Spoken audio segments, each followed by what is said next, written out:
Hello, my name is Isabella. I'm a tarot reader and a tarot writer, and I'm here today to do a little three-card pull for each of the elemental signs going into 2026, although this could really be viewed at any time. And let's get right into it. Hey, Earth signs, what's up? This card or this spread feels very spiritual and very contemplative, but also very purposeful and creative, if that makes sense. Like using reflectivity and using sort of like the solitude and things of spiritual life that cause for kind of like retreat and contemplation for creative or productive means. And I don't even necessarily get the energy in this spread of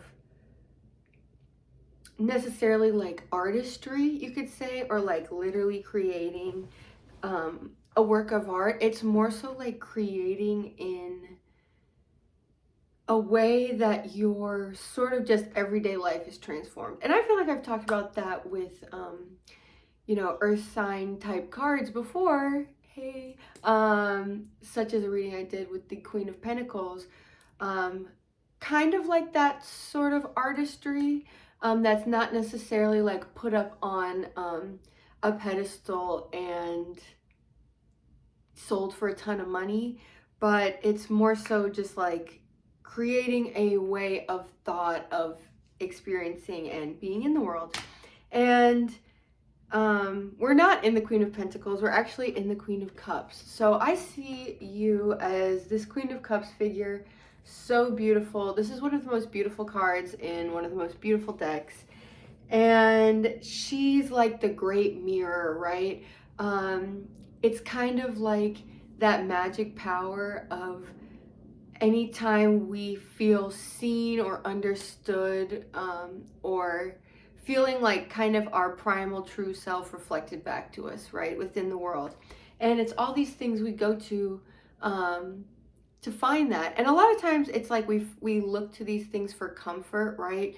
We have our favorite band or our favorite artist because it kind of reflects back to us something within ourselves that we need to sort of see, and we learn a lot by seeing ourselves reflected back to us in these ways. But it could also just be like how you kind of build a life that's meaningful and like nourishing to you on a very emotional level through this process of reflectivity, and by encountering things in the world that you're like, you know what, I love that, I want to make that a part of my life. But it also can mirror back to us like a lot of negative things or things we might not understand yet. And when I say negative, I don't necessarily mean like showing us bad things or stuff like that. I more so mean like it can reflect back to us all the things that like our unconscious can reflect back to us, right? Like sometimes we have dreams where we're like like living our best lives and doing all the things we quote dreamed of. But a lot of times dreams are like kind of stressful and weird and like tap at the weird parts of your subconscious, right? And I kind of feel like that's almost the creativity I've been trying to touch at with the Queen of Cups, of like learning how to create a beautiful inner space so that like everything is reflected back to you with the same beauty, even like in your dreams. And I kind of see her functioning in this spread almost like the woman in Temperance, who's also kind of, well, this is a very androgynous being in Temperance. But the person in flowing robes with one foot in the water in the Temperance card, even though, like I said, this is a thoth reading, I'm thinking of the Rider-Waite. But this sort of conduit and medium between worlds, specifically for the function of healing too. And also like the metaphor of alchemy comes up constantly with tarot, and to the point where it's almost a cliche. But she's kind of like this, like, isn't there kind of a way to filter things like with water? I feel like I've seen that on a bottle of water, like filtered by osmosis. That's what this card makes me think of. And that's the sort of like refinement, purifying element of temperance that she's reminding me of here.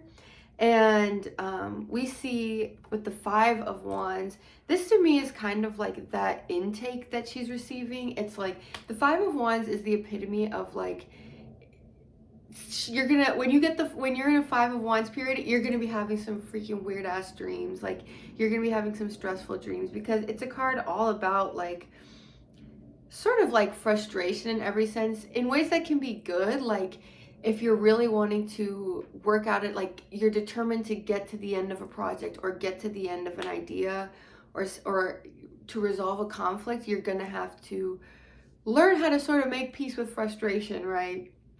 And I think it's all of those processes too, of like sort of building up energy in kind of like an agitating way. Like you can build up energy through like a beautiful concert where like the vibe is amazing and it's very like Christ love frequency, but you can also build up energy through like getting annoyed.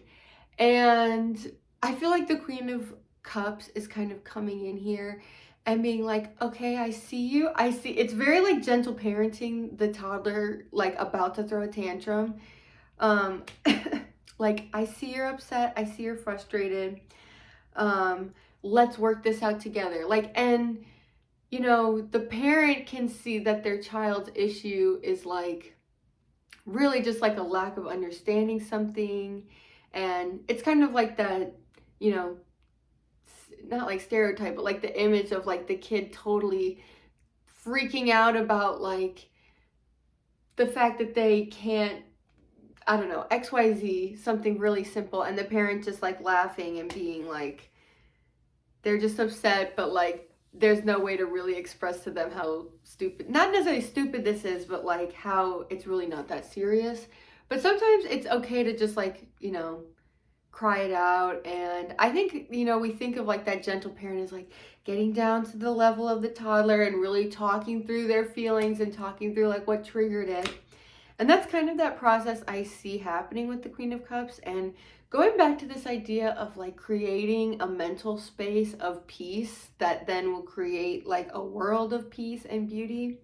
I feel like that's kind of that process of building it. Like when you're noticing that like your inner world is reflecting back to you like stress, agitation, whatever, taking like kind of stepping outside of that and getting down to the level of like those thoughts and really like looking at them and talking through them and realizing like it's probably not that serious, but also you should use this like as a learning lesson.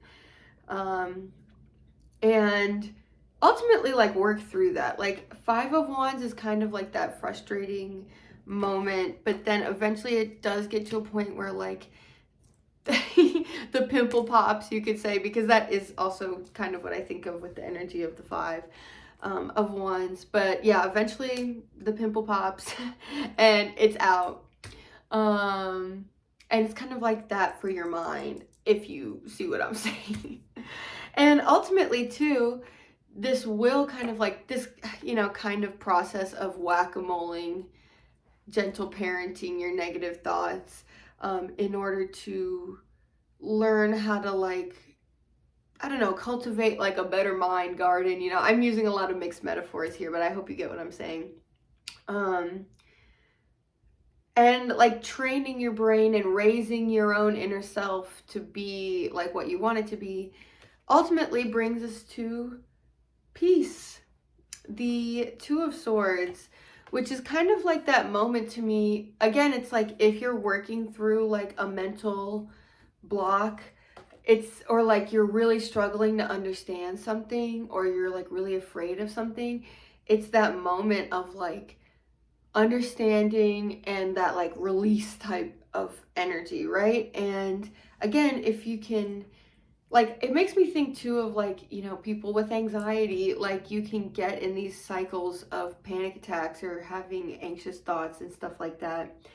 And sometimes, right, like once the panic attack is over, it literally, you get like you know, you get some like hormones that make you like, it really does feel like, whew, that peace feels really apparent in contrast to the strife of like a panic attack, so to speak. And I feel like the Queen of Cups is telling us like, okay, let's hold on to this moment as long as we can. And let's see if we can even get to a point where we can talk ourselves into that state of peace when we're in moments of like frustration and stuff. And then making it like a habit, making it a pattern. I feel like Moon in Libra, Two of Wands, or Two of Swords, my bad, is very much about like mental patterns and recognizing mental patterns. And you know, if we use the energy of the five and like the tender loving care of the Queen of Cups, we can get to a place where this pattern is like our default. But it does require like a bit of work, you know, and that willingness to be uncomfortable, which I think is really something that the Five of Wands talks about, is like understanding that sometimes it's okay to be uncomfortable. Like you can learn a lot, and also most importantly, like build strength through being uncomfortable. I mean, where my athletes at? Like, you know, not here. But you do know, like, building muscle physically hurts. Like, it actually hurts. And you have to remind yourself, like, you're not dying. Like, it's not actually injuring you, hopefully. But it is necessary to ultimately become strong. And to be able to get to a point where you can do those same exercises and it doesn't hurt. Like I rode my bike like 20 miles a day this year, and the first like 5 months that hurt every single day. But then it got to a point where like every day felt like easy breezy. It didn't matter like how strong the wind was most of the time. Didn't matter the circumstances. I was just had built, you know, that strength in myself by sticking to a pattern of, you know, pushing through the uncomfortability. And then you just get to enjoy the ride, man. But yeah, I mean, obviously like no one wants to have to work through this stuff, but like you're an earth sign. Like earth signs honestly need challenges and need projects and need to direct the energy and the willpower that they do have to the best possible ends, right? And one, I think it's always a good idea to like work on yourself, and I think earth signs really want to work on the environment and everything outside of them that they can see and touch. But they also like deserve to put that same energy on themselves, right? And also, how are you going to go accomplishing your goals when you're stressing out? Like anxiety and stress really never contributes to a situation. And even if you are in an actual difficult moment, like being anxious is not going to add anything to fixing that, which is what you want, right? And that's why it's like, it might seem like silly. Again, earth signs are so practical, down to earth. Like it might sometimes seem like taking that moment to gentle parent yourself and to be really kind to yourself is like excessive or stupid or unnecessary. But if you want to get practical with it, like I said, like that's how you have more of your energy ultimately to direct to the projects, and you don't have to waste as much time like freaking out. So tap into this Queen of Cups, dude. Every earth sign deserves a Queen of Cups, like just this beautiful this is like the warm, lovely hug, but also like not necessarily just in like a, you know, matronly kind of way. It's also like the great inspiration, right? It's like that Marilyn Monroe. Like there's something so comforting about Marilyn Monroe, but she's also such a beautiful, like she's like this northern light for so many people, like this guide that picks them up and like brings them out of their dark times. And because she seems like this energy that just understands and accepts all, and like she would be that one getting down to you like, oh, I see why you're crying, I see why you're upset, right? So let's all tap into that like inner power for ourselves, and we can do it. Yay, 2026, or whenever you're watching this, it's gonna be good.